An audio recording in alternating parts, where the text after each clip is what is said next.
안녕하십니까. 애동가크 문영자 강쌤입니다. 자, 이번 시간에는 2023년도 제3회차 공전행동기계 산업기사 필답형 복원 문제입니다. 자, 1번 보겠습니다. 아래 회로도를 보고 PB1과 PB2를 눌렀을 때 X1과 X2가 어떻게 작동하는지 쓰시오라고 되어 있습니다. 자, 그래서 딱 봤을 때 시퀀스를 좀 아시는 분들이라면 이번 회차 문제는 그렇게 어렵지 않게 보이네 라고 할 수 있죠. 그래서 요 회로도에서 PB1 스위치입니다. 푸시 버튼 1을 누르고 푸시 버튼 2를 눌렀을 때 각각 어떻게 동작되는지를 써라 라는 겁니다. 자, 그래서 시퀀스라는 거 여러분들 기초 접점, A 접점, B 접점이 뭔지 C 접점 정도는 뭔지는 알고 계셔야 된다라고 했죠. 그래서 요거 저는 절대로 모르겠습니다. 이해가 안 갑니다 하시는 분들은 꼭 제가 재생 목록 만들어 둔 게 있어요. 그래서 영상 하단 링크에 띄워 드릴 건데 그 재생 목록을 클릭해 보시면 영상이 두 가지가 나옵니다. 첫 번째 기초 접점 2회 영상이 있고요. 그 다음 두 번째는 제가 새로 만들었는데 과거에 9버전이죠 9버전 동영상 시험. 이거 뭡니까? 지금은 필답형인데 이전에는 동영상 시험이었죠. 그래서 동영상 시험에서 23년도부터 이렇게 필답형으로 바뀐 겁니다. 그래서 과거 동영상 시험에 출제되었던 시퀀스 문제들 있죠. 그래서 동영상 같은 경우는 작동 영상을 보여주고 시퀀스를 정리하기 때문에 필답형을 바로 보는 것보다 요거를 보시면 이해가 훨씬 빠르다라는 겁니다. 그래서 일부러 제가 편집해서 만들어 뒀어요. 그래서 영상 하단에 재생 목록 링크를 드릴 겁니다. 그러면 그거를 클릭하셔서 기초 접점 영상과 동영상 시험 시퀀스 영상 있죠. 과거 9버전 요거 두 가지는 꼭 시청을 해주세요. 이거 제가 한 10개인가 11개 영상 정도를 모아서 아마 편집을 해놨을 겁니다. 그래서 요거 대략 한 50분에서 1시간짜리 영상인데 앞부분 한 20분 정도만 보시면 대충 이해는 가실 거예요. 그래서 끝까지 보실 분들 끝까지 보시면 되고 보다가 이해가 간다 그럼 돌아와서 여러분들 필답형 보시면 됩니다. 근데 아예 기초가 없다면 가급적이면 둘 다 정독해서 한 번 정도 보시는 걸 추천을 드려요. 그래야지 제가 이렇게 얘기하다가 저는 안다고 가정하고 강의를 하기 때문에 듬성듬성 넘어가 버리는 수가 있습니다. 당연히 알기 때문에 붙었죠 하고 넘어가 버릴 수도 있잖아요. 그렇다 보니까 요걸로 꼭 기초를 다 잡고 넘어와 주시면 좋겠다라는 겁니다. 자, 그래서 방금 말씀드린 대로 만약에 기초가 많이 없다 하시는 분들은 그 재생 목록 통해서 영상을 꼭 한번 봐주시기 바라고요.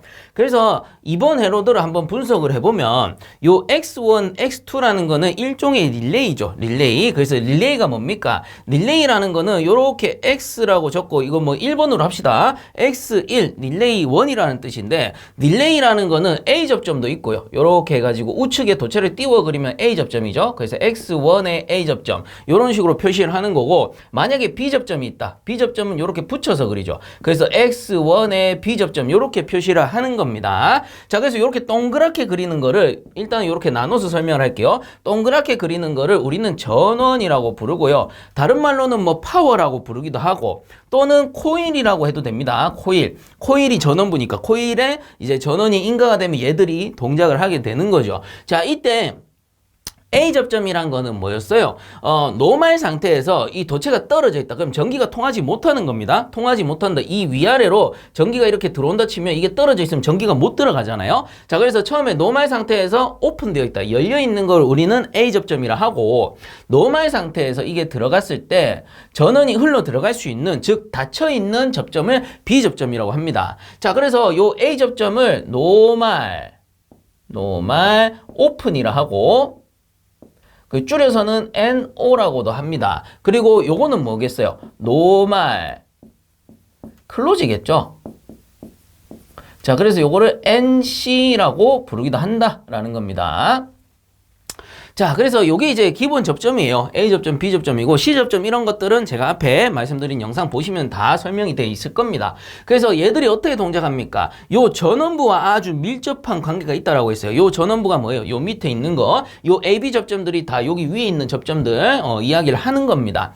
자, 이때 요쪽에 선을 딱 연결해가지고 아래쪽으로 위쪽으로 전원이 들어온다. 전원이란 거 콘센트 생각해 보시면 아시겠지만 콘센트 그 구멍이 두 개예요. 이렇게 꽂으면 플러스 플러스 마이너스가 들어오는 거죠. 그래서 플러스 마이너스가 예를 들어 들어온다. 교류 같은 경우는 원래 플러스 마이너스가 계속 바뀌는 겁니다. 그냥 설명을 위해서 편의상 이렇게 하겠습니다. 위쪽 아래쪽에 플러스 마이너스 전원이 투입이 됐다. 그 예를 들어 220V 전원이 탁 투입이 됐다라는 거는 전원이 온 하는 거죠. 켜지는 겁니다. 그래서 전원 또는 코일을 온 시키게 되면은 이 노멀 오픈 NO 같은 경우 A 접점은 도체가 붙는다라고 했어요. 그래서 이렇게 붙는 거고 B 접점은 어떻게 되죠? 이렇게 떨어진다라는 겁니다. 그래서 얘가 전자석이기 때문에 한번 전원이 투입이 돼버리면 얘가 붙어 유지되고 얘는 떨어져서 그냥 그대로 유지가 되는 겁니다. 자, 이렇게 ON 하는 거를 우리는 여자된다라고 불러요. 그래서 A 접점 붙고 B 접점 떨어진 상태를 여자되었다라고 하는 거고, 뭐 전원 스위치로 동작한다든가 어떻게 해가지고 위쪽에 있는 플러스 쪽에 전기를 탁 끊어버리면 어떻게 됩니까? 끊어버리면은 이제 오프 하는 거예요. 오프.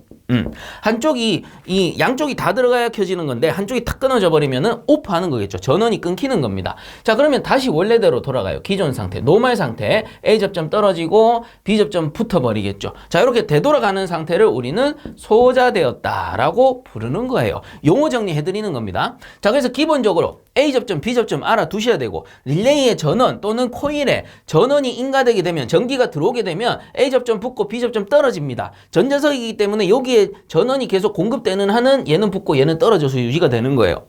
그리고 전원이 탁 차단돼 버리면 A 접점 원래대로 노멀 오픈되고 B 접점 원래대로 노멀 클로즈 상태로 되돌아가게 된다. 이렇게 알아두시면 된다라는 겁니다. 자, 그래서 요거를 이해하고 계시다면 이 회로 이해하는 거 상당히 쉬울 겁니다. 처음 보시면 어렵지만 제 얘기를 한번 곱씹어서 들어보세요. 처음 보시더라도 차근차근 따라오시면 되는 거예요. 그래서 우리는 이미 릴레이에 대해서 배웠어요. 릴레이 1번, 2번에 대해서 배웠잖아요. 그리고 요게 PB1, PB2가 요 스위치입니다. 푸시 버튼, 푸시 버튼 요렇게 보시면 돼요.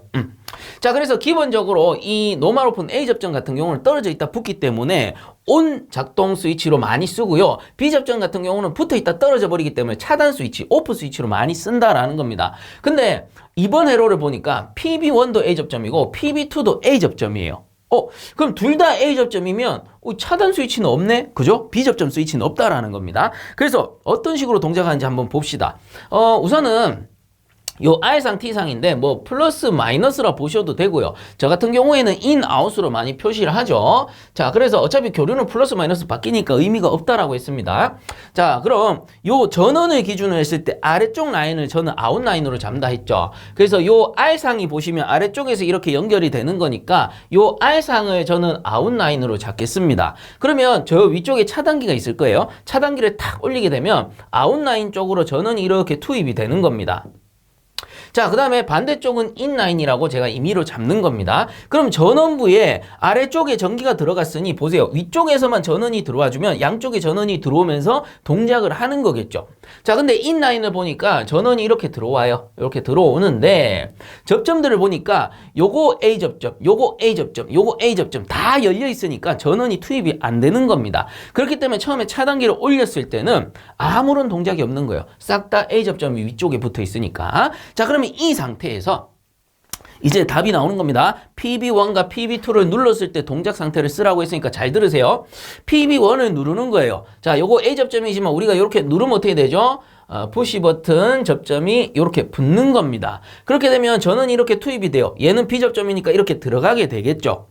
자, 그래서 X1, 릴레이 1에 전원이 ON 하는 겁니다. 그래서 코일에 전원이 들어간 형태예요. 그래서 코일이 ON했다, 전원이 ON했다, 뭐 둘 다 똑같은 겁니다. 자, 그래서 X1에 코일이 ON 하게 되고요. 또는 뭐 전원이 ON 하게 되고요.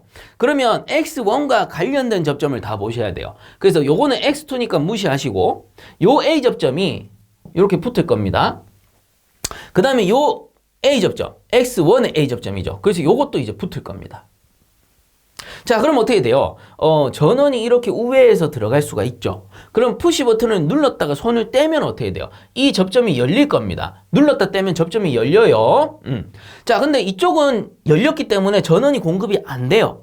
하지만 이쪽으로 전원이 이렇게 우회해서 공급이 될 수 있기 때문에 X1에 전원이 계속해서 공급이 되고 있죠. 그러면 A 접점 붙고 A 접점 붙었으니까 이거 여자 됐다라고 하는 겁니다. 자, 그러면 결론적으로 이 X1의 A 접점에 의해서 이렇게 붙어서 유지가 되니까 이런 회로를 우리는 뭐라고 합니까? 자기유지 회로 이렇게 부른다라는 거죠. 그래서 X1의 A 접점들이 여자가 되었기 때문에 이렇게 자기유지가 된다. 자, 그 말은 무슨 말이에요? 아, PB1을 누르면 X1 코일이 온 하면서 X1 A 접점이 여자 되니까 또는 붙으니까 이렇게 쓰셔야 돼요. 붙으니까 자기유지가 되더라. 자, PB1 눌렀다가 떼더라도 눌렀다가 떼는 전문 용어 눌렀다라고 쓰시면 되고요. 떼는 거는 제거했다 이렇게 쓰시면 됩니다. 그래서 뭐 눌렀다 뗐다 이렇게 쓰셔도 상관은 없습니다. 어차피 채점관이 직접 읽어보기 때문에 그런 거는 크게 의미가 없죠. 자, 그래서 뜻만 맞으면 된다라는 거고, 눌렀다가 요 이제 스위치 전원을 제거를 하더라도 PB1을 눌렀다가 제거를 하더라도 이 A 접점에 의해서 자기유지가 되는 형태입니다. 자, PB1 동작 이제 이해가 가시죠?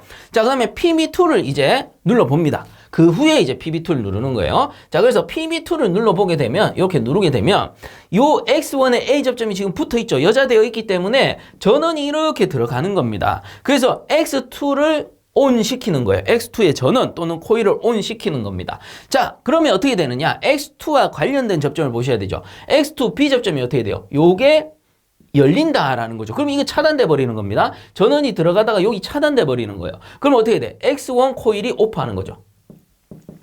요 부분이 오프하는 겁니다. 그렇게 되면 또 X1과 관련된 거 X1 A 접점이 열릴 거고요. X1 A 접점이 열려버릴 겁니다. 자, 그러면 자기유지도 안 되고요. 이 부분 차단시켰으니까 X2가 다시 오프하게 된다라는 거죠. 이해 가세요? 자, 그래서 PB1을 누르면 X1이 동작하고 X1 A 접점에 의해서 자기유지를 시키게 되는 거고요. 자, 그 다음 PB2를 누르면 어떻게 되느냐? PB2를 눌렀을 때 X1 A 접점이 이미 여기서 작동시켰으니까 붙어 있는 상태예요. 그 상태에서 전원이 공급이 되고 X2가 온 됩니다. 그러면 X2 B 접점이 떨어지게 되죠. 그로 인해서 X1이 차단되고 X2가 차단되니까 결국은 꺼지는 거다라는 거죠. 그래서 얘가 이제 차단 스위치의 역할을 하는 겁니다. 자, 그래서 둘 다 A 접점을 썼지만 PB1은 이제 켜는 동작, PB2는 끄는 동작을 하게 되는 거고, 이러한 회로를 쌍안정 회로라고 불러요. 쌍안정 회로. 자, 그래서 요거 해설에 적어뒀는데, 쌍안정 회로라는 거는 기계적 접점인 유지형 접점을 사용한 릴레이로서 작동 코일과 복귀 코일 두 개의 코일이 있으며 접점은 기계적으로 유지되고 단 접점을 한 방향에서 다른 쪽으로 이동시키는 일을 한다. 뭐 이렇게 돼 있습니다. 근데 뭐 말이 어렵긴 한데 첫 번째 줄에 보면 작동 코일과 복귀 코일이 있다라는 겁니다. 그래서 얘가 뭐겠어요? 작동 코일이겠죠. 작동시켜서 유지시키니까, 자기 유지시키니까. 얘는 뭐겠어요? 복귀 코일. 그래서 X1이 작동 코일의 역할을 하는 거고, X2가 이제 전원을 차단하는 거니까 복귀 코일, 원래대로 복귀시킨다, 이런 뜻입니다. 자, 그래서 이 푸시 버튼 둘 다 A 접점이지만 키고 끄는 게 가능하다. 그러면 쌍안정 회로라고 보시면 됩니다. 자, 그래서 답을 한번 정리를 해본다면, 자, 그래서 답을 한번 정리해 봤습니다. 요렇게 이제 정리를 한 거고요. 그래서 요 내용과 제가 요 회로도를 다시 한번 보면서 정리를 하겠습니다. 접점 기호는 제가 원래 상태로 다시 그렸어요. 그래서 하나하나 봅시다. 처음에 차단기를 딱 올리게 되면 아웃쪽으로 전원이 다 공급이 되고 인쪽으로도 들어오지만 요게 전부 A 접점이니까 차단기를 올렸을 때는 아무런 동작이 없죠. 자, 그 상태에서 PB1을 누르는 겁니다. 얘를 딱 누르게 되면 접점이 붙어요. 자, 이렇게 붙으면서 어떻게 되는지 읽어봅시다. PB1을 누를 때 릴레이 코일 X1이 작동하고, 릴레이 코일 X1 이거죠. 전원부. 자, 어떻게 작동합니까? 전원이 이게 붙어버렸으니까 이렇게 통하는 거예요. 요건 B접점이니까 또 통과하겠고요. 그래서 X1이 ON 하게 되는 겁니다. X1 전원 또는 코일이라 부르면 돼요. 자, 그로 인해 어떻게 됩니까? 코일 X1이 작동하고 X1 A 접점이 모두 닫힌대요. 그래서 X1 A 접점, 요거를 얘기하는 거겠죠. 그래서 얘들이 모두 닫혀줍니다. 그게 붙어준다 요 뜻이에요. 붙어준다, 붙는다 또는 닫힌다 같은 말입니다. 자, 그래서 모두 닫히게 되고 PB1을 제거해도, 자, 손으로 누르고 있었는데 눌렀다가 손을 떼도 어떻게 돼요? 이렇게 떼면 이쪽 라인으로는 전원이 공급이 안 되지만 이쪽으로 우회해서 들어갈 수 있죠. 얘가 붙어버렸으니까. 그래서 이 부분에서 자기 유지해 주는 겁니다. 전원부에 계속해서 전원이 공급되고 있는 상태니까 자기 유지 시키고 이것도 붙어서 유지를 하고 있는 겁니다. 자, 그래서 PB1을 제거해도 그 상태를 계속 유지한다. 이런 걸 뭐라 부른다? 자기 유지라고 부른다 라는 것이고요. 자, 그럼 PB1은 끝났어요. 그 다음 PB2는 어떻게 되냐? PB2를 누르는데 조건이 있죠. X1, A 접점이 모두 닫혀, 그러니까 붙어 있다라는 거예요. 자기 유지되고 있는 상태에서, 즉 PB1을 눌렀다가 뗀 상태, 한번 동작시킨 상태에서 누르는 겁니다. 그래서 X1, A 접점이 모두 얘도 붙었고 얘도 붙은 거예요. 요렇게 닫혀서 자기 유지되고 있는 상태에서 PB2를 눌러야 돼요. 자, PB2를 누르게 되면, 자, 요거를 누르는 겁니다. PB2를 이렇게 누르게 되면 릴레이 코일 X2가 작동하게 되고, 어떻게? 전원이 이렇게 공급될 거니까 얘가 붙어 있죠, 지금. 요거를 한번 눌렀기 때문에 붙어 있습니다. 그래서 전원이 이렇게 들어가면서 X2의 코일이 ON 하게 되는 겁니다. 그래서 코일 X2가 작동하게 되고, X2 B접점. 자, B접점 어디 있어요? X2 B접점 여기 있잖아요. 그래서 요게 열려버리죠. B접점이 이렇게 열려버립니다. 떨어져 버리죠. 그럼 여기서 차단을 시키는 겁니다. 그래서 X2 B접점이 열려 릴레이 코일 X1의 작동을 멈추게 되고, 릴레이 코일 X1 요 차단시켰으니까 얘가 오프된다 이 뜻이죠. 릴레이 코일 X1 의 작동을 멈추게 되고, 릴레이 코일 X2도 어떻게 됩니까? 요게 오프되면 이 A 접점 떨어지죠. 이렇게 떨어지고 요 A 접점도 떨어집니다. 이렇게 떨어집니다. 원래 상태로 돌아가는 거예요. 요 차단시켜 버렸으니까 당연히 전원 공급이 끊어지면서 X2 코일도 오프된다 라는 겁니다. 그래서 릴레이 코일 X2도 작동을 정지한다. 자, 요렇게 정리하시면 되죠. 그래서 이게 외울 내용이 하나도 없죠. 이 접점들이 어떻게 동작되는지 여러분들이 이해만 하시면 그 이해된 내용을 요렇게 서술하는 겁니다. 그래서 제가 적은 거를 100% 똑같이 안 적으셔도 돼요. 어떤 식으로 동작하는지 그 맥락만 알 수 있게끔 여러분들이 작성을 하신다면 채점관 분들이 읽어보고, 아, 이분은 알고 썼었구나, 이분은 모르는데 막 지어서 썼구나, 이걸 알잖아요. 그래서 그렇게 채점해서 점수를 주는 겁니다. 그러니까 너무 걱정 마시고 요거를 이해하는데 조금 집중을 해보시기 바랍니다. 자, 그래서 1번 문제는 이렇게 정리하도록 하겠습니다. 자, 그 다음 2번 문제. 마이너스 10도씨 얼음 1kg을 100도씨 증기로 만들 때 필요한 열량 킬로줄은 얼마인지 계산하시오. 단 얼음의 비열 2.1kJ/kg 도시, 물의 비열 4.2kJ/kg 도시. 잡열은 융의 잡열, 증발 잡열 줬는데 융의 잡열은 335kJ/kg, 증발 잡열은 2257kJ/kg 이렇게 줬네요. 자, 그래서 각각의 구간을 좀 정리를 하셔야 됩니다. 우선 마이너스 10도씨 얼음이었는데 요걸 계속 가열을 하는 거예요. 가열을 하게 되면 어떻게 돼요? 0도씨 얼음이 되었다가 여기서 이제 상태가 바뀌죠. 0도씨 물로 바뀌었다가, 자, 그 다음에 계속 가열합니다. 그럼 100도씨까지 온도가 올라요. 100도씨 물이 되었다가 여기서 또 상태가 바뀌어서 100도씨 증기로 바뀐다라는 겁니다. 자, 이건 무슨 말이에요? 0도씨라는 게 물이 어는 점, 거꾸로 얘기하면 얼음이 녹는 점, 융의 점이 되는 거죠. 그 다음에 물이 증발하는 점 100도씨잖아요. 그래서 어는 점 0도씨, 증발하는 점 100도씨이기 때문에 요 온도까지 현열 변화했다가 상태 변화 바뀌고, 그 다음에 요 온도까지 현열 변화했다가 여기서 상태 변화한다 라고 보시면 되는 거예요. 자, 그래서 구간을 나눴으니까 요게 1번, 2번, 3번, 4번 구간이다 라고 가정을 합시다. 자, 이때 얼음을 1kg 줬다라는 겁니다. 그럼 이 kg이라는 게 우리 기호로 쓰면 G가 되는 거죠. 자, 그러면 각각의 구간을 다시 한번 정리하면 1번 같은 경우는 상태 변하지 않고 온도만 변했기 때문에 요거는 현열입니다. 그래서 요게 QS, S라는 거는 sensible 이렇게 보시면 돼요. 현열을 나타내고요. 그 다음에 2번 요거는 QL이죠. 상태 변하고 온도 변하지 않았죠. 그래서 온도 변하지 않고 상태 변하는 걸 우리는 잡열이라고 합니다. 그래서 레이튼 이렇게 불러서 L이라고 쓰고요. 자, 요것도 QS입니다. 온도만 변했죠. 자, 요거는 QL이죠. 상태만 변했으니까 요렇게 정리하고 푸시는 게 편하겠더라. 자, 그래서 요거 현열, 요거 잡열인데 현열 공식과 잡열 공식이 따로 있죠. 현열 공식은 QS는 GC 델타 T로 푸시면 되고, QL, 요 잡열은 GR로 푸시면 됩니다. 왜 그런가요? 자, G라는 거는 양입니다. 그래서 얼음의 양 또는 물의 양, 증기의 양 해서 그냥 1kg 넣으시면 되는 거고요.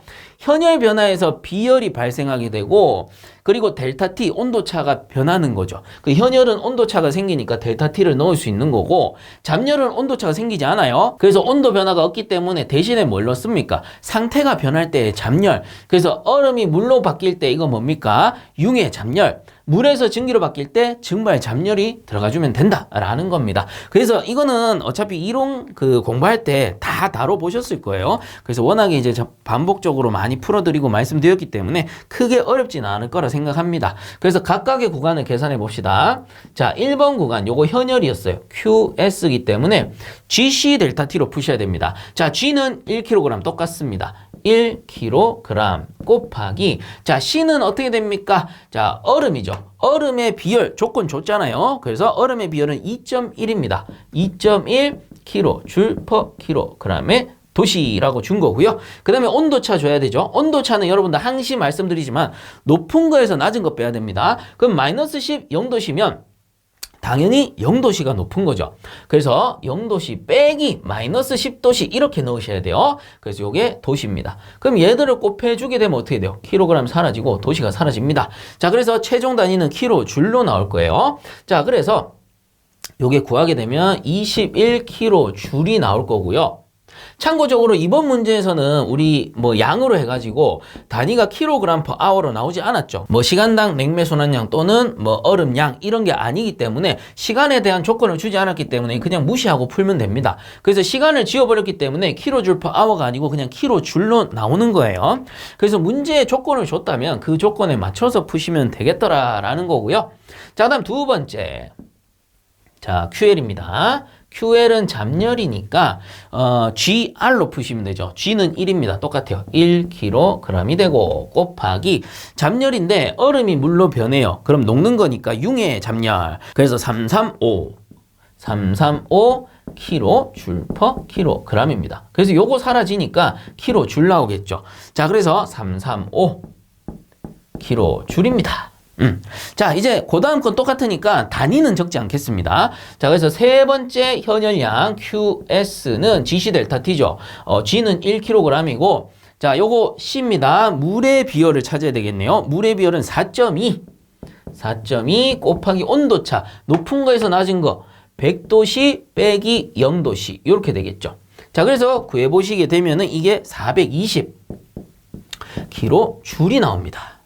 자, 그 다음 네 번째 마지막 구간이 되겠습니다. 요거를 QL 잠열이니까 GR입니다. 그래서 G는 똑같죠. 1kg 곱하기 무슨 잠열이냐? 물에서 증기로 가니까 증발 잠열이다. 자, 그래서 2257이 되겠습니다. 2257 들어가게 되면 요게 어차피 1 곱하기니까 2257 되겠죠. 2257 kg줄이 되는 겁니다. 자, 그래서 각 구간마다의 열량을 구해서 21, 335, 420, 2257 구했죠.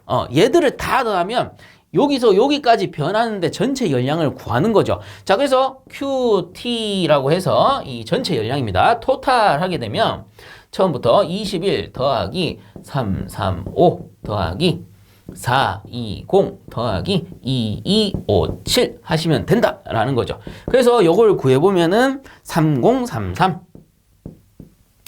kg줄이 나온다라는 겁니다.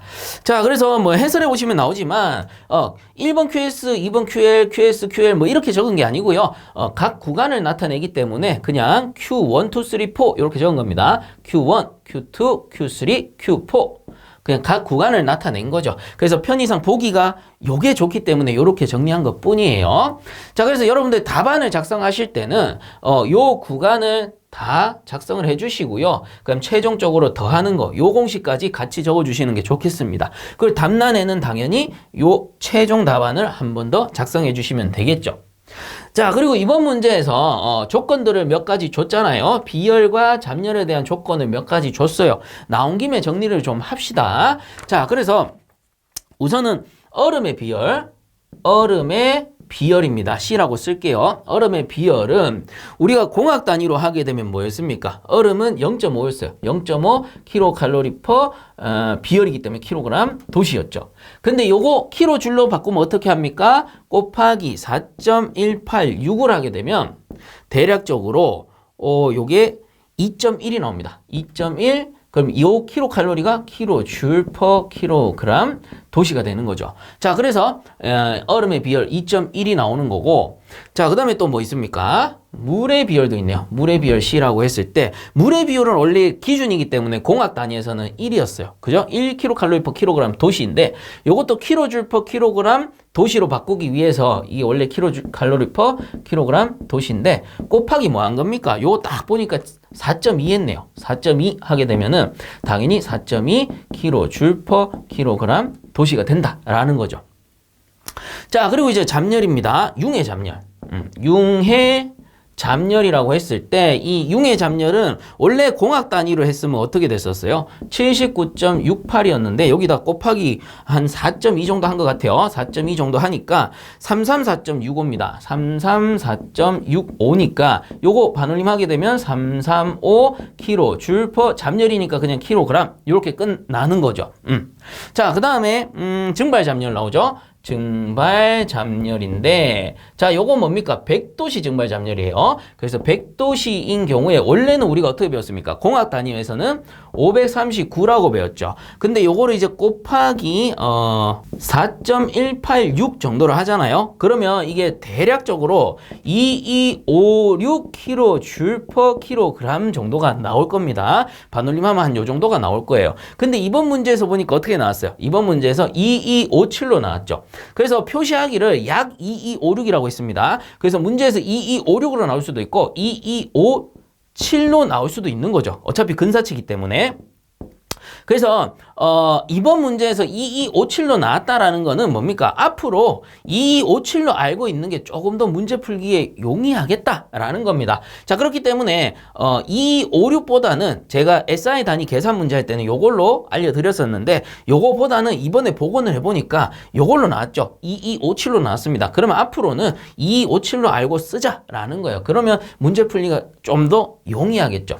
근데 쌤, 만약에 이번 문제 같은 경우는 증발 잡열이라고 해서 조건을 줬는데 이후에 이런 조건이 없으면 어떡합니까? 이렇게 질문이 나올 수가 있잖아요. 그러면 이걸로 풀어도 되고 이걸로 풀어도 됩니다. 조건을 주지 않았다면. 왜냐하면 항상 말씀을 드리지만 이 채점관 분들이 여러분들이 계산하는 과정을 일일이 다 보는 거예요. 아, 이 사람은 잡열을 얼마를 썼네. 이 사람은 잡열을 얼마를 썼네. 다 보는 거죠. 보고 나서 계산기로 직접 두드려보고 거기에 해당하는 답을 썼다면 맞다로 계산해 줍니다. 그래서 이 사람이 알고 있느냐 모르느냐를 판단하는 거지 뭐 소수점 1번, 2번이 틀렸냐 어쩌냐 이런 거 아니란 말이에요.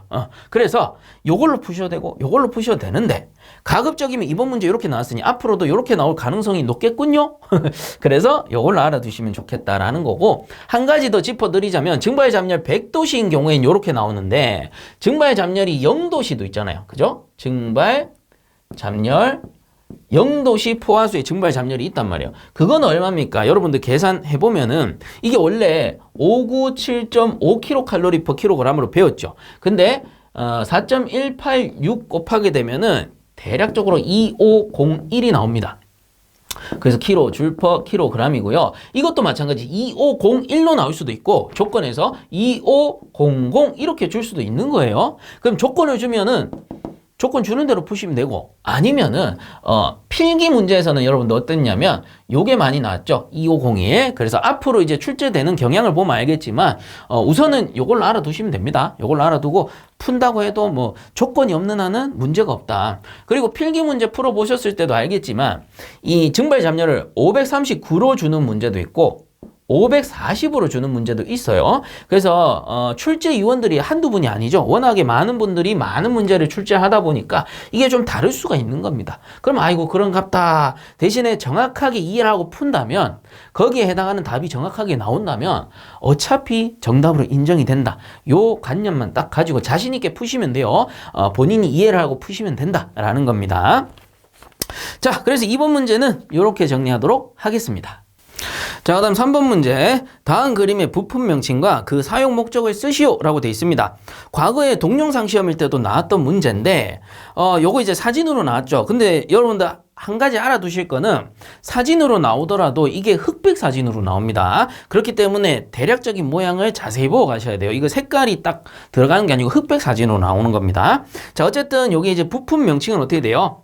고저압 차단 스위치죠. 고저압 차단 스위치.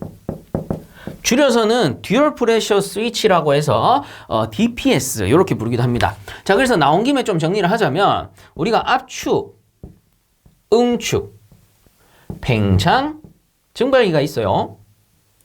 이렇게 순환을 한다라고 했을 때, 자, 이때 고압 차단 스위치와 저압 차단 스위치라는 게 있어요. 그래서 고압 차단 스위치는 이 토출 측에다 딱 설치를 하는데 HPS라고 해서 하이 프레셔 스위치라고 합니다. 그 다음에 저압 차단 스위치는 LPS라고 해서 로우 프레셔 스위치라고 하는 거예요. 그러면 예를 들어 가지고 사용 압력을 설정을 할 건데 HPS를 제가 13으로 조정했어요. 13kg/제곱센치로 조정했다. 그리고 LPS는 저압을 3kg로 설정하자. 3kg/제곱센치로 설정을 했다라고 하면 이제 13kg를 넘어가면 위험한 상태, 3kg보다 낮아지면은 위험한 상태라고 보시면 돼요. 설정 압력을 줬다라는 거는. 자, 그래서 압축기가 운전을 하다가 이 토출 측의 압력이 13kg/제곱센치를 넘어가 버렸어요. 그러면 전기적 신호를 줘가지고 압축기를 탁 차단시켜 버립니다. 압축기의 전원을 차단을 시키는 거죠. 마찬가지로 LPS도 이 저압측 압력이 증발기 쪽에서 흡입 압력이니까 저압측 압력이겠죠. 이 저압측 압력이 3kg보다 더 떨어져 버리면은 뭔가 문제가 생기겠죠. 그래서 이거보다 탁 더 떨어져 버리게 되면 전기적 신호를 줘서 압축기의 전원을 차단하는 형식입니다. 그래서 고압 차단 스위치, 저압 차단 스위치고요. 요거 두 개를 합쳐 놓은 게 있어요. 이렇게 딱 합쳐 놓은 거를 우리는 듀얼 프레셔 스위치라고 해서 DPS라고 부르는 겁니다. 쌤, 그럼 DPS는 어떻게 작동합니까? 쉬워요. 저압부를 똑같이 설정했다 치면 3kg/제곱센치로 설정을 했고요. 고압부를 제가 13kg/제곱센치로 설정을 했어요. 그럼 중간에 있는 이 차압은 얼마입니까? 13 빼기 3이니까 10이 되겠죠. 그래서 10kg/제곱센치의 차압을 준 겁니다. 설정 압력을 준 거예요. 그러면 이 10kg/제곱센치보다 이 압력이 올라가 버리게 되면, 즉 차압이 올라가 버리게 되면 압축기의 전원을 차단하는 형식이에요. 왜 그러냐? 10kg/제곱센치보다 압력이 올라가려면 어떻게 해야 돼? 저압이 떨어진다거나 아니면 고압이 올라가야 됩니다. 그러면은 요 차압이 증가해버리죠. 그래서 요 10kg/제곱센치보다 차압이 작으면 괜찮아요. 그 말은 뭐예요? 요 가운데 어디서 놀고 있다라는 거예요, 압력이. 근데 이거보다 올라가 버리면 위로 벗어나든 아래로 벗어나든 벗어났다라는 거죠. 그래서 두 개의 차압에 의해서 압축기의 안전한 운전을 도모하는 게 DPS, 다른 말로 고저압 차단 스위치다라는 겁니다. 그래서 고압 차단 스위치, 저압 차단 스위치 두 개 묶어 놓은 거다라고 보시면 돼요.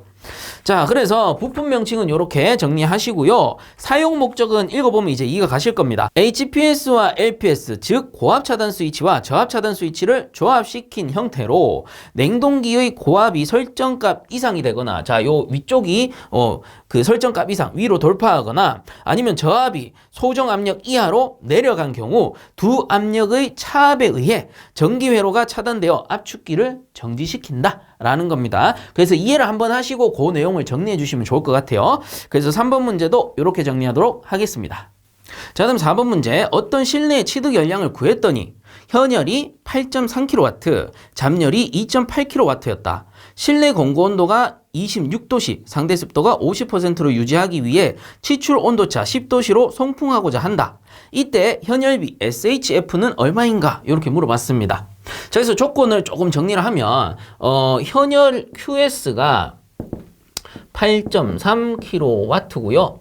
그 다음에 잡열 QL이 2.8kW다라는 겁니다. 그럼 우리 SHF 구해야 되죠.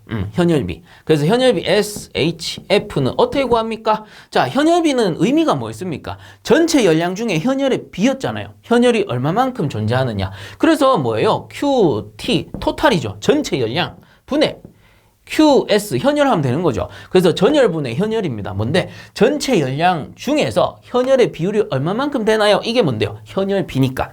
자, 이때 QT는 다르게 쓰면 어떻게 쓸 수 있죠? 실내에 존재하는 전체 현열량 더하기 전체 잠열량 하면은 결국은 전체 열량이잖아요. 자, 그래서 분의 QS로 풀면 된다라는 거였죠. 자, 그래서 요거 두 개만 있으면 되네. 쌤, 그러면 나머지는 뭡니까? 실내 공구 온도, 상대 습도, 치출 온도 차, 이건 뭡니까? 함정이다라는 거죠. 이 쓰지 마라는 뜻입니다. 그래서 우리가 정확하게 공식을 알고 있다면 이런 이제 함정에 홀릴 일이 없겠죠. 정확하게 공식을 기억하셔야 됩니다. 자, 그래서 그대로 풉시다. SHF는 자, 요거 두 개 단위가 같죠? 단위 같으면 그대로 넣으시면 됩니다. 자, 8.3 요 QS죠? 더하기 2.8 잠열입니다. 그 다음에 QS 8.3 요렇게 구하시면 됩니다. 그럼 어차피 위에 것도 킬로와트, 밑에 것도 킬로와트니까 탁탁 지워져 버리겠죠? 그래서 현열비라는 것은 단위가 없다라는 거예요. 자, 요렇게 해서 계산을 한번 해 보시면 0.747이 나올 것이고 별말 없다면 세 번째 자리에서 반올림합니다. 그래서 여기서 반올림을 하니까 0.75가 나오겠군요. 자, 그래서 계산 과정에다가 요거 한번 써 주셔야 되고 최종 답란에다가 0.75 이렇게 작성해 주시면 되겠습니다.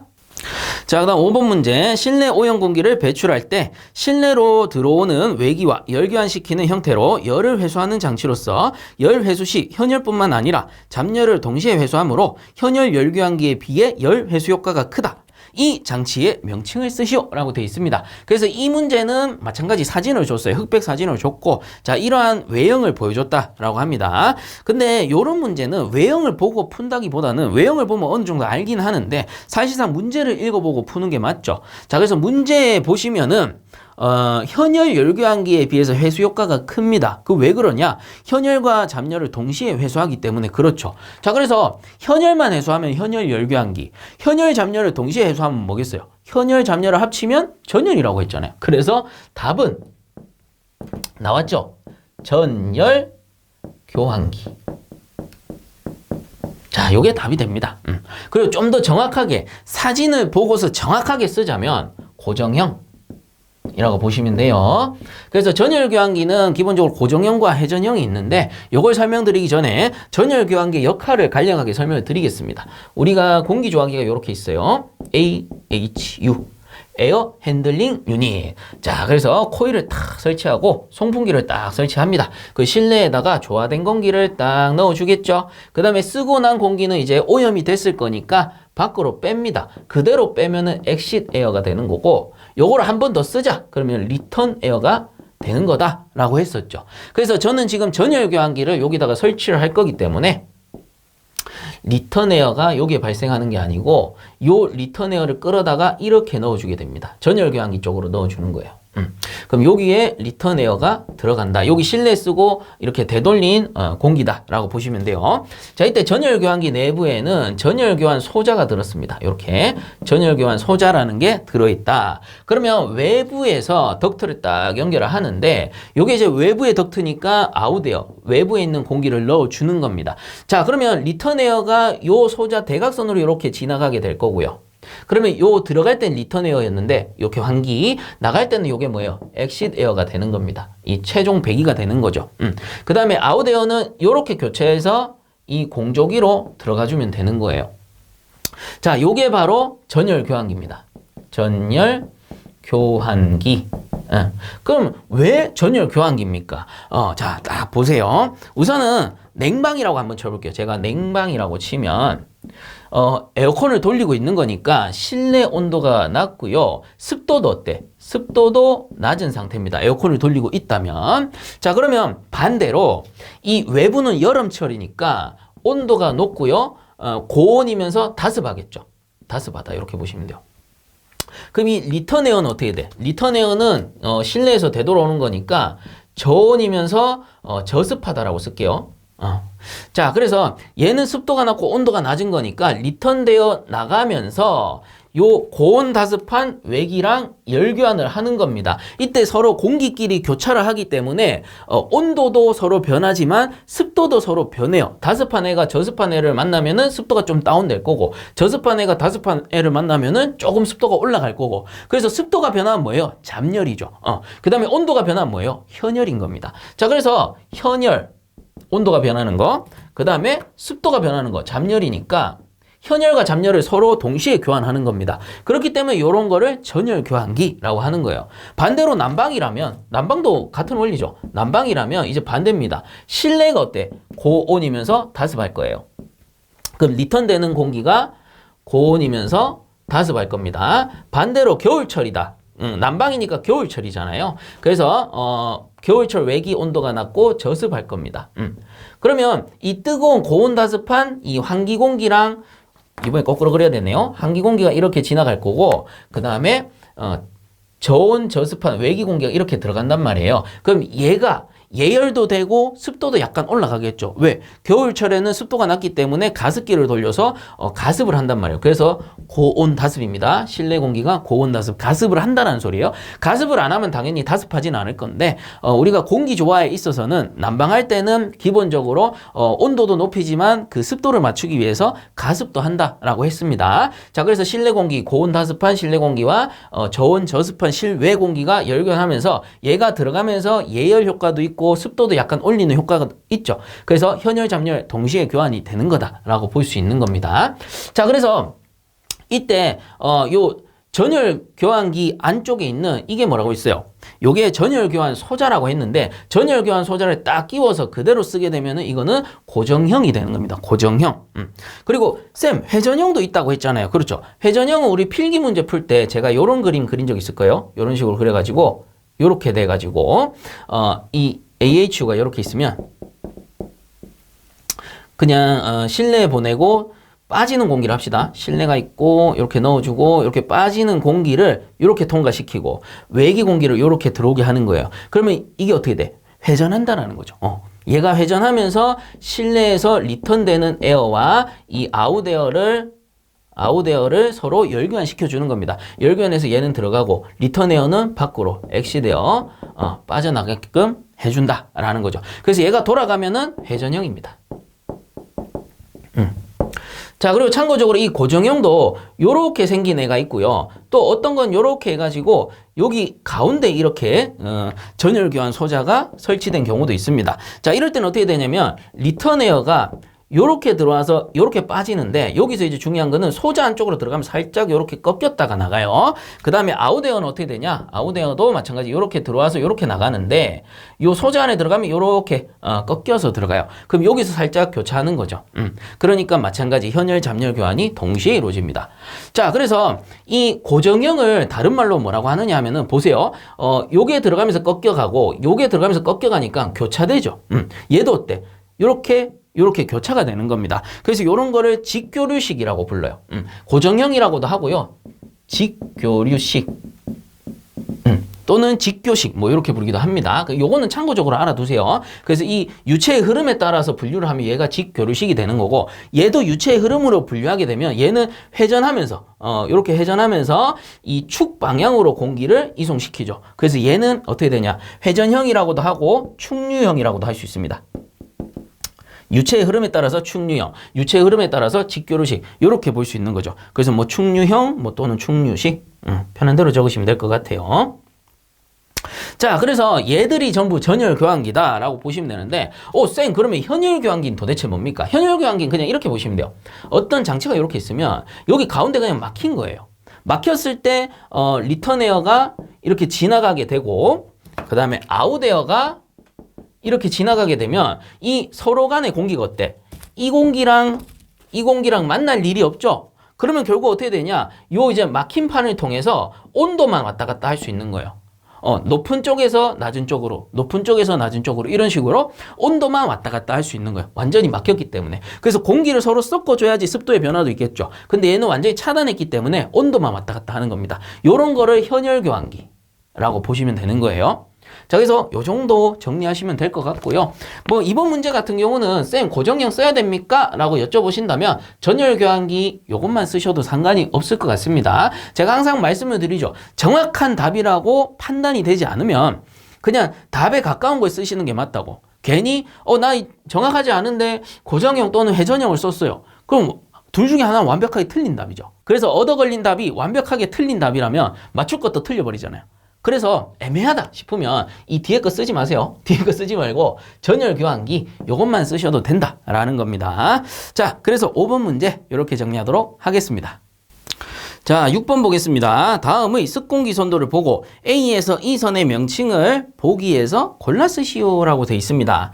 자, 그래서 요 이제 습공기 선도를 줬고 요걸 다른 말로 TX 선도라고도 하는 거죠. 그래서 여기에 각각의 선의 명칭을 보기에서 골라 쓰시오라고 했습니다. 자, 보기를 제가 일부러 많이 넣었어요. 그래서 이렇게 많이 넣게 되면 어때요?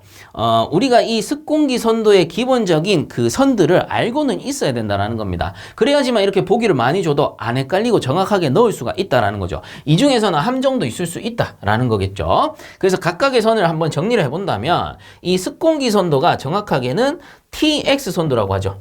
TX 선도라고 합니다. 이때 그냥 T가 요게 공구 온도를 나타내요. 공구 온도. 자, 그 다음에 요 X가 절대 습도죠. 절대 습도를 나타내게 됩니다. 자, 그래서 수치가 어떻게 변하느냐? 요 온도 같은 경우는 우측으로 이동할수록 증가하는 거고요. 절대 습도는 위쪽으로 이동할수록 증가한다라고 개념을 잡으시면 됩니다. 자, 그리고 대각선으로 이렇게 그려진 선이 있는데 요 선이 상대 습도 100%인 선이에요. 자, 그리고 상대 습도선 같은 경우에는 이렇게 작도를 해 두거든요. 그럼 이게 우측으로 갈수록 90%, 80%, 70%, 60% 이렇게 우측으로 이동할수록 그 상대 습도가 낮아집니다. 그 비율이 낮아진다라는 뜻이에요. 그 왜 그러냐? 여기 점 찍고 여기 점 찍었어요. 그럼 이렇게 내리고 이렇게 내려보면 온도가 어떻게 됐어? T1, T2라고 했을 때 온도가 T1에서 T2 쪽으로 상승했죠. 온도가 늘어나는 겁니다. 그 말은 뭐야? 이쪽으로 가열이 되다 보니까 상대 습도는 당연히 우측으로 갈수록 낮아지는 거고 좌측으로 갈수록 냉각이 되는 거니까 좌측으로 갈수록 상대 습도는 높아진다. 액에 가까워진다 라고 보시면 되는 거죠. 자, 그리고 이렇게 가다가 마지막에 상대 습도선 100%인 선에 탁 걸리면 어떻게 되는 거예요? 이게 포화 상태가 되는 겁니다. 액이 가득한 상태. 습공기긴 하지만 액이 가득한 상태. 그런 거 우리는 포화 상태라 하죠. 그래서 상대 습도가 100%인 선의 명칭은 어떻게 되냐? 포화선이라 불러요. 그래서 이 포화선, 상대습도 100%인 선을 상대습도 100%인 선이라 부르는 게 아니고 포화선이라 부르는 거예요. 명칭은 포화선이 된다라고 보시면 됩니다. 자, 그리고 우선은 제가 선을 몇 가지 그려가지고 선의 명칭부터 먼저 알려드리도록 할게요. 자, 요렇게 두고 봤을 때 요렇게 대각선으로 올리는 선이 있는데 요게 이제 엔탈피 선입니다. 그래서 엔탈피 선이라는 건 자, 어느 한 점을 탁 찍었어요. 탁 찍어서 대각선으로 이렇게 떨어지는 선이 있다라는 겁니다. 그럼 요 선을 딱 따라 올라가서 요 점을 보면은 그 엔탈피 값이 얼마인지 나온다라는 거예요. 요 상태점의 엔탈피 값을 찾아낼 수가 있다라는 겁니다. 그리고 엔탈피 선 옆으로 요렇게 떨어지는 선이 있어요. 그것도 점선으로 이렇게 떨어져. 그래서 거의 옆에 붙어서 떨어지다시피 이렇게 떨어지는 선이 있습니다. 그래서 이런 식으로 떨어지는 선을 습구 온도 선이라 그래요. 요 이제 위쪽에는 엔탈피 선. 이렇게 보시면 되고. 자, 그 다음에 요 습구 온도 선도 살짝 급하게 떨어지는데 이거보다 더 급격하게 떨어지는 애가 있습니다. 여기서 이렇게 떨어지는 애가 있어요. 성격이 많이 급한 애입니다. 얘는 뭐냐면은 비최적선. 이렇게 보시면 됩니다. 급하게 떨어지는 애는 비최적선입니다. 자, 그리고 여기서 이렇게 작도를 한번 해본다면 요 점에 걸리는 값은 뭐가 되겠어요? 요거는 당연히 절대습도가 되겠죠.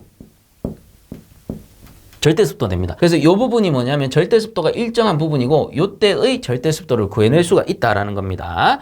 자, 그 다음에 요거를 밑으로 한번 탁 작도를 해본다면 요 점은 뭐예요? 공구온도이기 때문에 이 상태점에 공구온도를 구해낼 수도 있다라는 겁니다.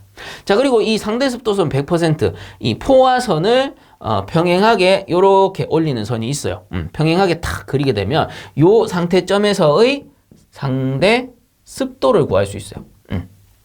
이해가세요? 그래서 요 끝에 있는 거 100%인 선은 포화선이지만 이렇게 가운데 상태점에 표시된 선은 상대습도선이다. 그래서 요 상대습도 100%인 선과 나란하게 그린 선을 상대습도선이라고 한다라고 보시면 됩니다. 자, 그 외에도 뭐 몇 가지 있는데 요렇게 그려가지고 SHF라고 쓰고 이렇게 해서 이렇게 작도하고 이렇게 올라가는 선이 있어요. 요거는 SHF, 현혈비 선이 되는 거고요. 그 다음에 여기도 뭐 하나 있어요. 각도기처럼 생겨가지고 이렇게 해서 이 열수분비를 나타내는 구간도 있다라는 겁니다. 그래서 이 열수분비와 현혈비 같은 경우는 실제 과거에 공전행동 기계 기사 실기 필답형 시험에서 몰레르 선도를 주고 이걸 작도해서 엔탈피 값이랑 뭐 여러 가지를 구해내는 부하 계산 문제가 있었습니다. 거기에서 현혈비를 구하고 열수분비를 구하면 현혈비 선을 이용해서 이걸 평행하게 내려서 그리거든요. 그래서 치출선을 그리게 되고 열수분비 같은 경우에는 가열할 때, 만약에 가습을 한다. 그러면 가습선을 그릴 수가 있습니다. 요 이제 각도를 이용해가지고. 자, 근데 요즘에는 사실 그런 그리기 문제는 좀 많이 줄었어요. 거의 안 나온다 보시면 됩니다. 왜냐하면은 그리는 그 선 1mm 오차에 따라서 그 값이 너무 틀려지다 보니까 정확하게 채점하기가 너무 어려운 거예요. 그렇다 보니 누군 맞고 누군 틀렸다 할 수가 없기 때문에 그런 문제는 점점 줄어들었다. 그리고 지금은 거의 안 나온다라고 보시면 되고 우리는 그 상태선이 어떤 건지 정도만 알아두시면 된다라는 거겠죠. 자, 그래서 요거는 이제 선을 표시한 건데 이 선 외에도 제가 수치를 뽑아내는 방법을 또 몇 가지 알려드릴게요. 요 상태점을 찍었을 때 이렇게 내리면 공고온도라고 했잖아요. 근데 절대습도가 일정하기 위해서 이렇게 쭉 냉각에서 내리게 되었을 때 상대습도 100%인 선에 닿아서 이렇게 우리가 점을 내리면 요거는 노점 온도가 돼요. 즉, 이 상태점에서의 노점 온도는 이렇게 찾는다라는 거고, 또 습구 온도도 구해낼 수 있습니다. 요 상태점에서 그 습구 온도를 구하려면 이 점선을 따라서 위로 올렸다가 이렇게 내리게 되면 요 점이 습구 온도가 돼요. 이런 식으로 지수를 찾아낼 수가 있는 겁니다. 그래서 나온 김에 제가 최대한 많이 정리를 해드린 거고요. 이걸 잘 익혀두셨다가 만약에 문제 나온다 그러면 이용을 하시면 될 것 같고 이제 본격적으로 문제 돌아와서 A, B, C, D, E까지 요 상태를 적어보도록 하겠습니다. A라는 거는 요 상태점이 있으면 이렇게 당겼기 때문에 이건 뭐겠어요? 보기에 보니까 엔탈피죠. 엔탈피 값을 찾아낸 거고요. 그 다음에 A, B, B는 요 상태점 찍어서 내렸으니까 이건 뭐예요? 공구 온도라고 보시면 되고 그 다음 C 봅시다. C는 X죠. X. 이렇게 당겼기 때문에 절대 습도가 나타납니다. 그래서 C는 절대 습도라고 보시면 되고 A, B, C 그 다음 D 볼까요? D는 뭐예요? 이 습구 온도선, 점선으로 된 습구 온도선보다 더 급격하게 내려왔어요. 그럼 요거는 비최적선. 비최적 이렇게 적으면 되겠죠? 자, 그 다음에 E 같은 경우가 요 상태습도 100% 포화선과 평행하게 그려졌습니다. 그럼 이게 뭐가 된다고요? 상대습도 라고 보시면 된다라고 했었죠. 자, 그래서 A, B, C, D, E 순서대로 정리를 하자면 엔탈피, 공구온도, 절대습도, 비최적, 상대습도가 되겠습니다. 자, 그 다음 7번 문제. 아래 그림은 온도 자동식 팽창밸브 TV이다. 팽창밸브의 차압에 대한 아래 물음에 대하여 보기 중 알맞은 번호를 골라 쓰시오. P1은 감원통에 봉입된 가스 압력, P2는 증발기 내부 냉매의 증발 압력, P3는 과열도 조절 나사 스프링 압력. 이렇게 돼 있습니다.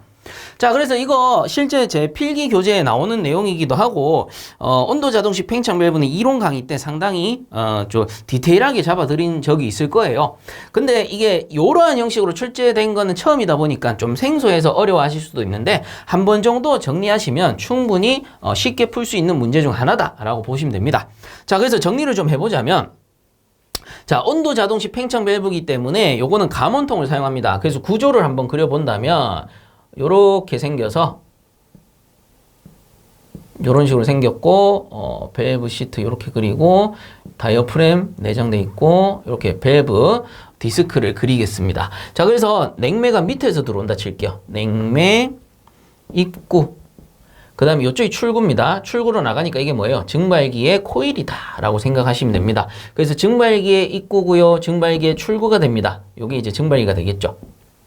그러면 요거 이제 가문통을 설치를 하니까 요렇게 해가지고 출구 측에 가문통을 요렇게 설치를 하게 되는 거다라는 거죠. 그래서 가문통이 있으면 우리가 온도 자동식 팽창 밸브 TEV라고 불렀습니다.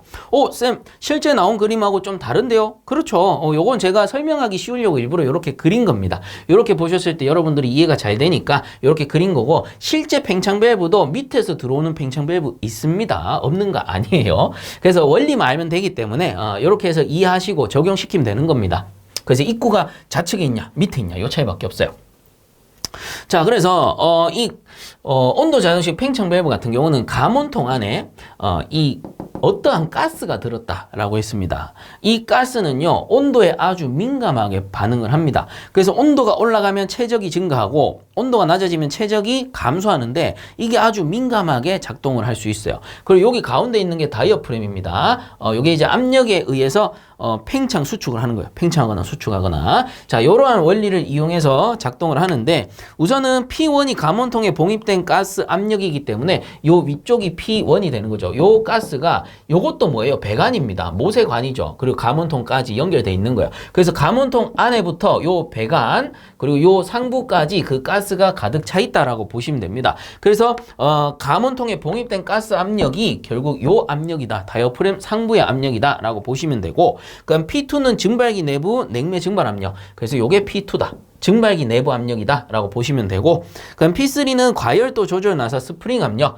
자, 이 밑에서 들어올 때는 보통 요 옆에 이 조절 나사가 있어요. 이런 식으로 해가지고 요 조절 나사가 있는데, 여기 압력을 P3로 둔 겁니다.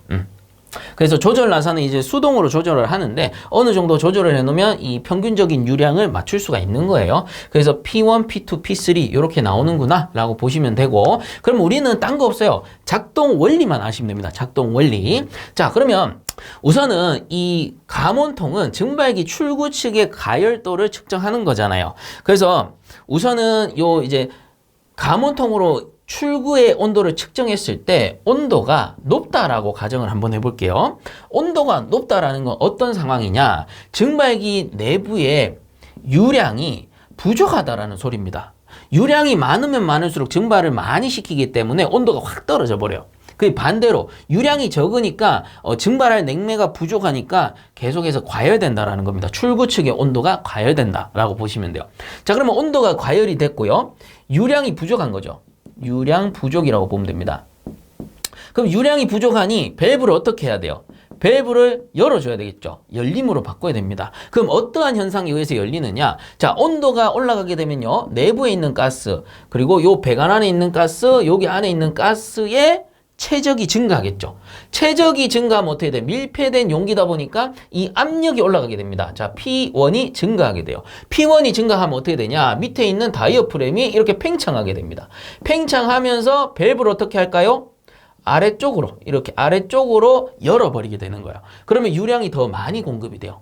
자, 이해가세요? 자, 증발기 출구 측의 온도가 높다는 것은 유량이 부족한 겁니다. 그렇다 보니까 다이어프램이 팽창하게 되고요. 그로 인해 밸브를 밑으로 엽니다. 그래서 부족한 유량을 공급해 주는 거예요. 그러면 밸브의 궤도가 어떻게 돼? 열린다라고 보는 거죠. 언제? P1이 높을 때. 그래서 유량이 부족하고 열리는 현상은 P1이 높을 때다라고 보시면 됩니다. 이렇게 정리 하나 하고요. 자, 반대로 해볼게요. 온도가 낮을 때, 출구의 온도가 낮을 때는 거꾸로니까 유량이 너무 많다라는 거죠. 너무 과하게 증발시키는 겁니다. 그래서 유량이 너무 많으니까 유량 많다. 뭐 이렇게 적을게요. 유량이 많기 때문에 밸브를 어떻게 해야 돼요? 닫아줘야 돼요. 닫힘으로 바꿔야 됩니다. 그럼 이것도 자동으로 되는 거예요. 여기 온도가 다운이 되고 배관에 연결돼서 이 가스의 온도가 다운이 되면 이 가스의 최적이 감소하게 되죠. 그러면 요 위쪽에 있는 압력이 어떻게 돼요? 요 위쪽에 있는 압력이 P1이 감소하게 되는 겁니다. 감소하다 보면 다이어프램이 어떻게 되죠? 위쪽으로 이렇게 수축하는 거예요. 수축하니까 기존에 밑에 붙어있던 밸브가 수축하니까 위쪽으로 끌려 올라오겠죠. 그래서 위쪽으로 끌려 올라오면서 여기 밸브 입구를 닫아버리는 겁니다. 닫아버려요. 그러면 유량이 확 줄어드는 겁니다. 그래서 온도가 낮다라는 건 유량이 많기 때문에 어떻게 돼요? 온도를 측정했죠? 온도가 낮기 때문에 최적이 줄어드는 거고, 최적이 낮으니까 자연스럽게 다이어프램 내부의 압력이 감소하는 겁니다. 감소하면서 수축해가지고 이게 끌려 올라온다라는 거죠. 끌려 올라오면서 닫아준다라는 겁니다. 자, 그러면 이미 답은 나왔어요. 우리 뭐만 보면 돼요? P1의 상태값만 보면 되는 겁니다. P1의 상태값. 그래서 이게 P1이 감소했을 때라는 거죠. 자, 그래서 P1이 높으면 밸브는 열리는 거고요. P1이 낮으면 유량이 많으니까 닫힌다라고만 알아두시면 이 문제는 무조건 맞춘다라는 거예요. 자, 그래서 봅시다. 동그라미 1번. P1은 P2 더하기 P3 이거 뭐예요? 요 P2 더하기 P3와 P1의 요 위에 P1의 압력이 같다라는 거는 아주 조정이 잘 돼 있다라는 거예요. 그래서 밸브 궤도가 정상일 때 P2 더하기 P3 한 개 P1과 같다라는 겁니다. 그래서 가번은 동그라미 1번이 들어가겠고요. 자, 그 다음에 두 번째 P1이 P2 더하기 P3보다 크다. 자, P2 더하기 P3보다 압력이 크대요. 그럼 뭐예요? 요거죠, 요거. P1의 압력이 높다. 자, 그럼 어떻게 돼요? P1의 압력이 높으면 열려줘야 된다라는 겁니다. 그렇기 때문에 밸브 궤도가 커질 때라는 거죠. 그래서 2번. 그럼 나머지 3번이죠. P1의 압력이 낮을 때는 여기 있죠. 낮을 때는 닫히게 된다. 그래서 밸브 궤도가 작아질 때. 그래서 P1이 P2 더하기 P3 한 것보다 작을 때. 이렇게 되는 겁니다. 그래서 여러분들 딱 알아두실 건 뭡니까? 요 P1의 상태값만 알아두시면 되는 거죠. 그래서 P1이 이 P2, P3 같을 때는 정상. P1이 클 때는 밸브가 커져야 된다. 크니까 커져야 돼. 그 다음 P1이 작을 때는 작아져야 된다. 궤도가 작아진다. P1이 작으니까 궤도도 작아진다. 이렇게 정리하시면 되는 거예요. 그래서 어려운 내용은 아니었다라는 거겠죠. 이 원리만 알고 계시면 된다라는 겁니다. 자, 그래서 7번 문제도 이렇게 정리하도록 하겠습니다. 자, 다음 8번 문제. 응축기와 팽창 밸브 사이에 설치하는 장치로 아래 그림의 명칭과 설치 목적을 쓰시오라고 되어 있습니다. 자, 그래서 이거 명칭은 전자밸브죠. 전자밸브. 근데 이 문제 같은 경우는 우리 동영상 시험 볼 때는 동영상에 탁 바로 보이기 때문에 쉬운데 이번에도 말씀을 들어보니까 이게 흑백 사진이다 보니까 좀 헷갈린다라고 합니다. 근데 힌트가 있죠. 응축기와 팽창 밸브 사이에 설치를 한다라고 했기 때문에 이거는 팽창 밸브군요 라는 답이 나오는 겁니다. 자, 그래서 조금 정리를 하면 우리 압축기가 있고요. 그 다음에는 응축기가 있습니다. 자, 응축기 다음 단에 수액기가 있고요. 그 다음에 수액기에서 배관을 이렇게 빼가지고 이런 식으로 가서 최종단에 팽창 밸브를 설치하고 가운데에는 드라이어도 있고 드라이어, 그 다음 사이트 글라스도 있고 사이트 글라스, 그 다음에 여기에 솔레노이드 밸브 해가지고 전자 밸브 가 연결이 됩니다. 그래서 요 응축기에서 이런 식으로 들어가게 되고 긴 배관으로 이렇게 연결을 하게 되는 거죠. 자, 그래서 유체의 순환을 보면은 압축기에서 이제 토출되는 거니까 토출되는 고온고압의 기체 냉매가 응축기 쪽으로 들어가서 들어갈 때는 고온고압의 기체인데 나올 때는 아직까지는 고온고압이죠. 이론상 고온고압의 액체가 됩니다. 그래서 이게 응축기인 거고요. 기체를 액체로 바꾸니까 액체를 기체로 바꾸면 뭐예요? 증발기가 되는 거죠. 자, 어쨌든 이렇게 이제 토출가스가 냉매액이 되고 사실상 효율이 100%라면 100% 액으로 가겠지만 100%인 기기는 존재하지 않으니까 일부 액이랑 플래시가스랑 섞여 있을 수 있습니다. 그래서 요 수액기에다가 플래시가스가 섞여 있는 냉매를 집어 넣어주면 액은 하부에 고일 거고 가스는 위쪽에 이렇게 체류할 거예요. 자, 그래서 요 상태에서 어떻게 합니까? 긴 배관을 이용해서 액만 끌어올려서 이렇게 보내어주게 되는 거죠. 그래야 효율이 좋으니까. 혹시나 플래시가스나 아니면 이제 불응축가스가 존재한다면 요걸 여기서 퍼지를 시켜주기도 한다라는 겁니다. 자, 그리고 이제 드라이어 같은 경우는 뭐였습니까? 냉동장치 내부에 수분이 들어가면 안 되기 때문에 이렇게 필터도 있고 망이죠. 그 안쪽에 실리카겔과 같은 흡습제가 들어있습니다. 그럼 여기서 냉매 중에 혹시나 존재할 수 있는 수분을 제거해 주는 거고요. 지금 역할을 다 설명을 드리는 겁니다. 그럼 사이트 글라스라는 건 일종의 투시경이죠. 투명한 유리로 설치되어 있습니다. 그래서 액관에 설치하게 되면 액이 흘러가는 상태를 볼 수도 있고 뭐 플래시가스 양이라든가 이런 거를 측정할 수가 있는 거야. 육안으로 확인을 할 수가 있는 겁니다. 그래서 당연히 액관에 설치해야 되죠. 왜냐? 기체관에 설치하면 어차피 아무것도 안 보일 테니까. 그래서 액관에 사이트 글라스 설치하고 그 다음 전자밸브 설치합니다. 사실상 사이트 글라스랑 전자밸브는 위치가 바뀌어도 상관은 없어요. 그래서 뭐 그냥 그런가 보다 하시면 되고, 자, 이때 전자밸브를 딱 설치해 가지고 유체의 흐름을 통제하는 거죠. 뭔가 이상현상이 있으면 솔레노이드 밸브를 닫아버린다던가 우리가 뭔가 다른 작업을 하고 싶으면 요걸 잠궈 놓고 뒤쪽에 뭔가 작업을 한다던가 이런 식으로 할 수가 있는 겁니다. 그 다음에 이제 최종단의 팽창 밸브 쪽으로 가는 거예요. 그래서 요게 압축기, 요 녀석이 팽창 밸브.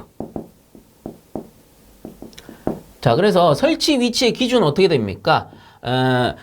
그 냉동장치의 4대 구성 요소를 기준으로 하기 때문에 응축기와 팽창 밸브 사이에 뭘 설치해요? 솔레노이드 밸브, 전자 밸브를 설치하게 된다라는 겁니다. 자, 그래서 설치 목적은 어떻게 됩니까? 쭉 읽어볼게요. 전류의 자기작용에 의해 밸브를 온오프 시켜 유체의 흐름을 개방하거나 차단시키며 냉동장치의 용량 제어, 온도 제어, 액면 조정, 리퀴드백을 방지할 때 사용한다라는 겁니다. 자, 그래서 이 솔레노이드 밸브 같은 경우에는 이렇게 해가지고 위쪽에 코일이 연결된다라고 했어요. 이런 식으로. 그래서 코일을 이렇게 해가지고 220V 전원 쪽에 연결을 하는 건데, 코일 쪽에 이 밸브가 이렇게 있으면 요게 전기가 들어오면, 즉 온 하게 되면 요 녀석이 어떻게 돼요? 전자석이 된다라고 했죠. 그러면 밑에 있던 판을 딱 끌어올립니다. 그래서 딱 끌어올리기 때문에 어떻게 돼요? 100% 열리기만 하는 거죠. 그 다음에 오프 되면 어떻게 돼요? 전자석이 끊어지니까 탕 내려가 버립니다. 그래서 100% 열리거나 100% 닫는 것밖에 안 돼요. 뭐는? 전자 밸브는. 그래서 요거는 온 오프 제어 또는 이 위치 제어라고 부르는 거고요. 대신에 이 전자 밸브만 쓰는 게 아니고 냉동 장치의 용량 제어. 자, 용량 제어는 어떻게 하느냐 하면 우리가 고속 다기통 있죠. 압축기가 많은 거. 이런 식으로 고속 다기통 압축기에서 이 압축기를 4대로 운영하는 냉동장치인데 라인을 2개씩 묶는 거예요. 이런 식으로.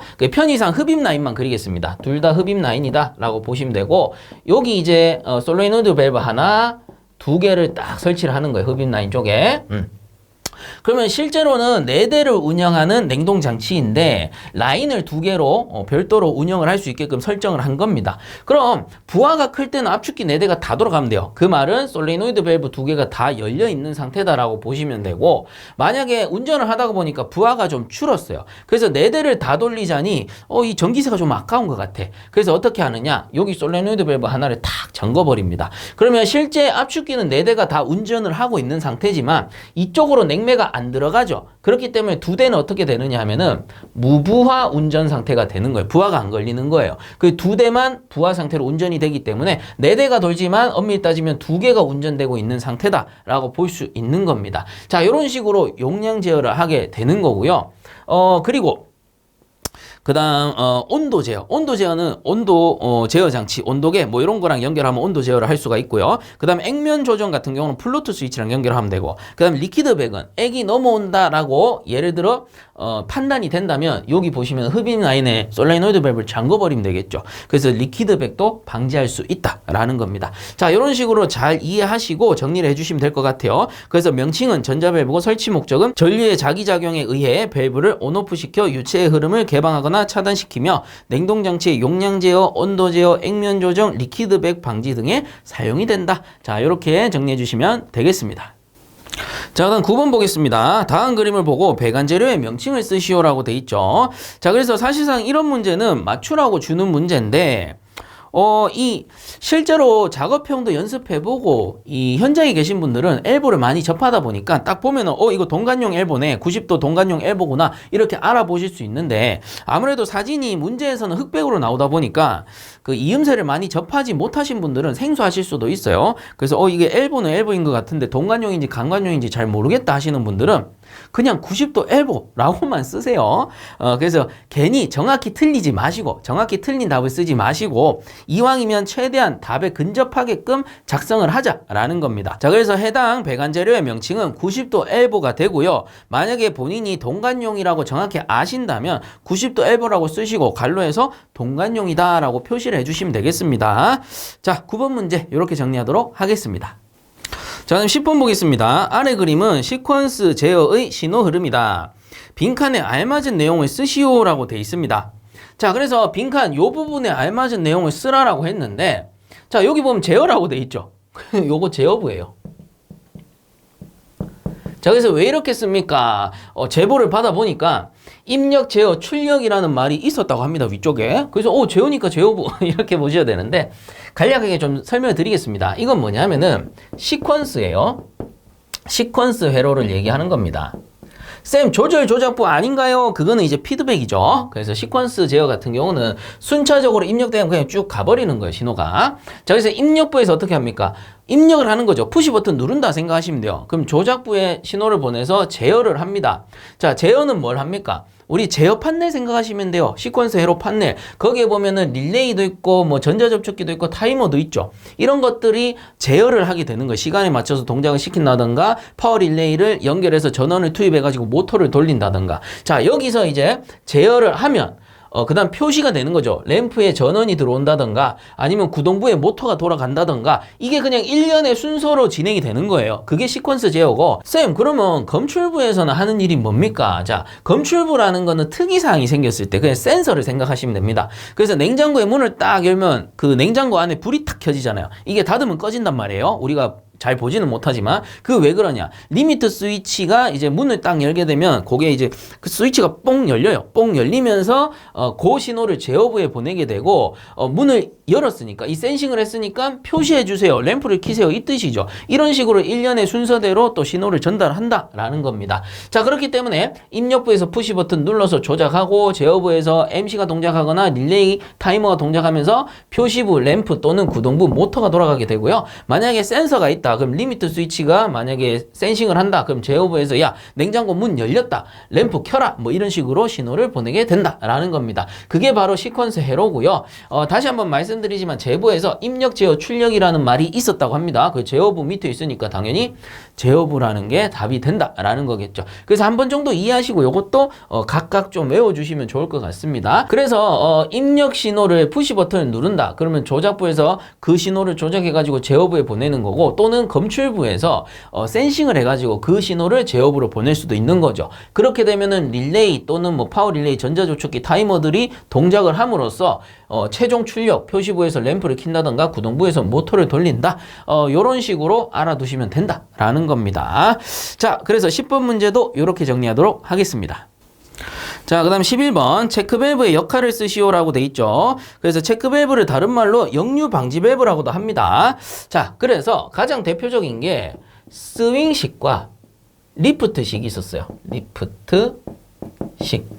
자, 이렇게 있을 때 스윙식이라는 거는 밸브가 이렇게 있으면 밸브판이 이렇게 연결이 됩니다. 그리고 여기가 막히는 구조라 했어요. 그럼 유체가 이렇게 지나가게 되면 이게 이렇게 스윙하는 거죠. 그래서 밸브판이 스윙해가지고 이런 식으로 열려줄 겁니다. 그럼 유체가 이렇게 지나가요. 그 다음에 역류가 생겼어. 거꾸로 들어와. 그럼 얘가 이쪽으로 닫히는 거예요. 그래서 스윙해가지고 다시 밑으로 이렇게 탁 닫혀버리는 거죠. 자, 요게 스윙식입니다. 밸브판이 스윙한다 라고 해서 스윙식인 거고, 리프트식은 요렇게 생겼죠. 자, 이렇게 해서 밸브가 이런 식으로 설치가 되면 아래쪽에서 유체가 들어옵니다. 그럼 유체가 가득 차게 되면 이 유체의 부력에 의해서 어떻게 돼요? 얘를 밀어 올려요. 그러면 밸브판이 올라가서 부력에 의해서 밀고 나갑니다. 그 다음에 되돌아오게 되면 어떻게 돼요? 되돌아오면 이 유량이 줄죠? 그러면 부력이 약해지면서 내려올 거고 중력에 의해서 또 눌러주는 효과도 있는 겁니다. 그래서 유량이 줄면서 역류하게 되면 다시 이 밸브판이 내려와서 탕 막아버리는 형식입니다. 이렇게 역류하게 되면. 자, 근데 가장 큰 특징은 스윙식은 수평, 수직 배관에 모두 사용할 수 있어요. 근데 리프트식은 수평 배관에만 쓸 수 있다라는 거죠. 왜 그러냐? 스윙식은 수직으로 이렇게 설치해도 구조상 이렇게 있고 여기 막는 구조로 돼 있으니까 올라가면은 얘가 이렇게 열려서 올려 보내줍니다. 그 다음에 거꾸로 역류해서 내려오면은 얘가 탁 닫혀주는 거예요. 근데 리프트식 같은 경우에는 수직으로 설치를 해버리면 밸브판이 이렇게 있겠죠. 그럼 밑에서 올라온다 치면 이 올라갈 때는 어쨌든 부력에 의해서 이렇게 밀고 올라갈 수 있을 거예요. 이렇게 좀 열렸다 칩시다. 자, 이렇게 올라갈 때는 올릴 수가 있는데 거꾸로 이제 역류대에서 내려올 때는 어떻게 해야 돼요? 요 밸브판이 지금 수평으로 설치가 돼 있다 보니까 부력이나 중력은 밑으로만 이렇게 누를 거 아닙니까? 그렇다 보니까 얘가 밑으로 닫히면 닫혀야 되지 이 좌우로는 못 움직인다라는 겁니다. 힘이 밑으로 받기 때문에. 그래서 수평으로만 설치가 가능하다. 리프트식은. 자, 이렇게 알아두시면 되는 거예요. 자, 이번 11번 문제는 체크밸브의 역할을 쓰시오라고 했기 때문에 요거는 일단 알아만 두시면 되고요. 이후에 이렇게 나올 수도 있으니까 제가 한번 설명을 드린 겁니다. 자, 역할은 어떻게 됩니까? 역류 방지 밸브라고도 하며 유체를 한쪽 방향으로만 흐르게 하여 역류를 방지한다. 이렇게 정리해 주시면 되겠습니다. 자, 그다음 12번 문제. 아래 배관 도시기호를 보고 빈칸에 알맞은 명칭을 쓰시오라고 돼 있습니다. 자, 그래서 이런 문제는 틀리시면 곤란하다라는 거죠. 이 맞추라고 주는 거죠. 그래서 자, 맨 위에 있는 거는 일반 나사 이음 표시고요. 맨 밑에 있는 거는 용접 이음 표시입니다. 참고적으로 용접 이음을 이렇게 해가지고 꽃표해서 그릴 수도 있어요. 그래서 이왕이면 둘 다 알아두시면 좋겠고. 자, 이제 답을 씁시다. 1번 같은 경우는 뭐예요? 유니언 이음, 유니언 이음이 됩니다. 쌤 이거 유니언 써야 됩니까? 유니온 써야 됩니까? 둘 다 상관없습니다. 영어 발음이니까 여러분들 쓰시고 싶은 거 쓰면 돼요. 유니언이라 해도 되고 유니온이라 해도 됩니다. 자, 다음에 2번 같은 경우는 요거는 플랜지 이음이죠. 플랜지 이음. 자, 그 다음에 3번 같은 경우는 턱걸이 이음입니다. 턱걸이 이음. 또는 이거 주철관에서는 소켓관이라 하죠. 그래서 소켓 이음 이렇게 쓰셔도 상관은 없겠습니다. 자, 그래서 12번 문제까지 이렇게 정리하도록 하고요. 이번 회차도 여기서 마치도록 하겠습니다. 다시 한번 제보해 주신 우리 회원분들 모두 감사드리고요. 자, 잘들 준비하셔서 꼭 좋은 결과 얻으시기 바랍니다. 수고들 많이 하셨습니다.